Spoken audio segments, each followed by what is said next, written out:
Fuerza fluida, el corazón y los músculos de la automatización. El surgimiento reciente de la tecnología de la fuerza fluida y sus muchas aplicaciones para la industria, la automatización, los vehículos, la industria aeroespacial han resultado de las muchas ventajas de la fuerza fluida. Vamos a hablar de estas después, pero hay que ver ahora un poco de contexto histórico. Trasfondo histórico de la fuerza fluida. Tradicionalmente pensamos en la hidráulica como hidrología del agua, el uso del agua para producir fuerza por medio de ruedas hidráulicas o turbinas. De la misma manera, el aire se ha usado por siglos para mover molinos de viento o para impulsar barcos. Tradicionalmente, el uso del agua o aire para producir fuerza depende del movimiento de vastas cantidades de fluido a relativamente bajas presiones. También dependíamos de la naturaleza para proveer la presión.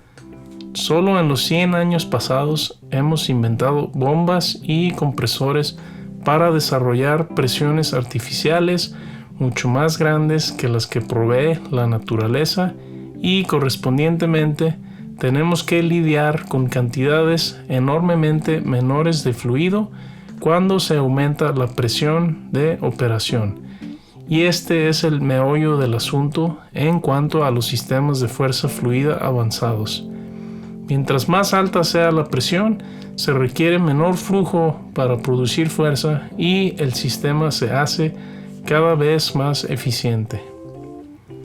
La tecnología de fuerza fluida empezó hace alrededor de 300 años con el descubrimiento de la ley de Pascal en 1650. Dicho simplemente, esta ley dice que la presión en un fluido en reposo se transmite de igual forma en todas las direcciones. 100 años después, Bernoulli desarrolló su ley de la conservación de energía en un fluido en flujo. Tuvieron que pasar 100 años más para que estas leyes se aplicaran en la industria. Para 1850, la revolución industrial en Inglaterra estaba muy avanzada. La energía eléctrica todavía no había sido desarrollada para alimentar las herramientas de la industria y la fuerza fluida se hizo prominente para proveer fuerza a prensas, grúas, cabestrantes y máquinas de extrusión. De hecho, para finales de la década de 1860, ciudades como Londres y Manchester tenían sistemas hidráulicos centrales de distribución similares en su forma de ser a los sistemas de generación y distribución de vapor que son comunes hoy en algunas ciudades grandes. En estos sistemas, motores grandes de vapor impulsaban bombas hidráulicas de agua que distribuían agua a relativamente altas presiones a través de tubos a fábricas que usaban agua para darle fuerza a las máquinas. Pero el surgimiento de la electricidad a finales del siglo XIX causó que la fuerza fluida fuera descuidada. De cualquier forma, se hizo aparente en 1900 que los sistemas eléctricos tenían ciertas desventajas, como los sistemas mecánicos para transmitir fuerza. Los ingenieros voltearon a ver otra vez a la fuerza fluida para poder resolver problemas que otros sistemas no podían resolver.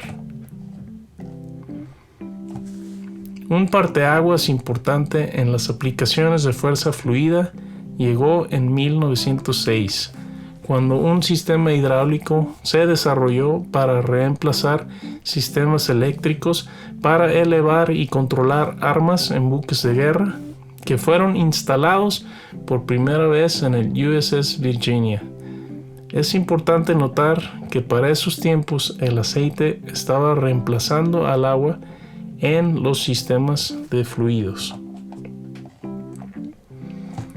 En en 1926, Estados Unidos desarrolló lo que llamamos sistema hidráulico directo, un tipo de sistema de paquete con la bomba, controladores y actuadores en una unidad autocontenida en la máquina o vehículo que la utilizaba. En un lapso de 40 años a partir de ahí, las aplicaciones para fuerza fluida se habían hecho virtualmente ilimitadas e incluían sistemas para herramientas para máquinas, automóviles, máquinas para mover tierra, equipo agrícola, barcos y locomotoras, aeroplanos e incluso vehículos espaciales. El crecimiento del uso de la fuerza fluida. En 1945, la industria de la fuerza fluida, los fabricantes de sistemas fluidos y componentes, produjeron cerca de $1/3 millones en equipo.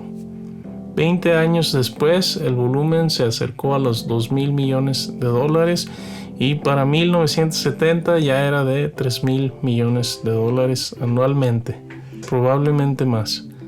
Esto representa el 1000% de crecimiento en 25 años.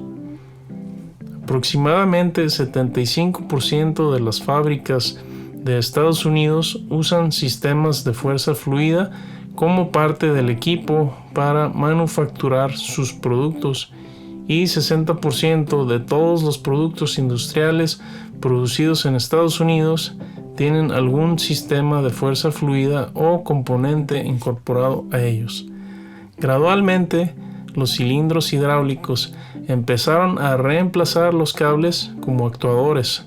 Después, las transmisiones hidrostáticas empezaron a reemplazar cajas de cambios, cadenas, conexiones del eje entre el movimiento principal y las partes giratorias.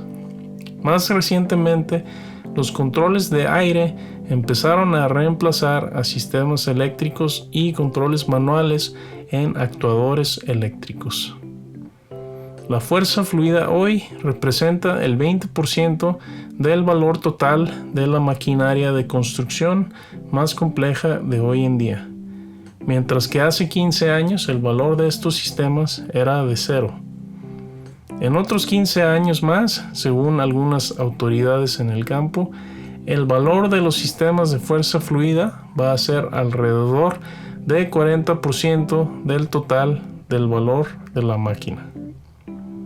La industria de las fresadoras y tornos ha, por muchos años, dependido de la fuerza fluida para proveer actuación lineal, sujeción con abrazadera y movimiento de trabajo en la máquina. Pero dos factores han influenciado el mayor uso de la fuerza fluida en años recientes. Una moda es hacia las transmisiones hidrostáticas para proveer movimiento de rotación, para girar ejes, taladros y trituradoras. Tradicionalmente, estas funciones las proveen los motores eléctricos, pero la fuerza eléctrica tiene que ser transferida hacia el eje a través de engranes o poleas para poder dar variaciones en velocidad y torque. Y un motor eléctrico no es reversible instantáneamente, como sí lo es la conducción hidrostática. Veamos la ventaja práctica de la transmisión hidrostática. La proporción de caballos de fuerza a peso, los cuales en una transmisión típica es de 2 caballos de fuerza por libra.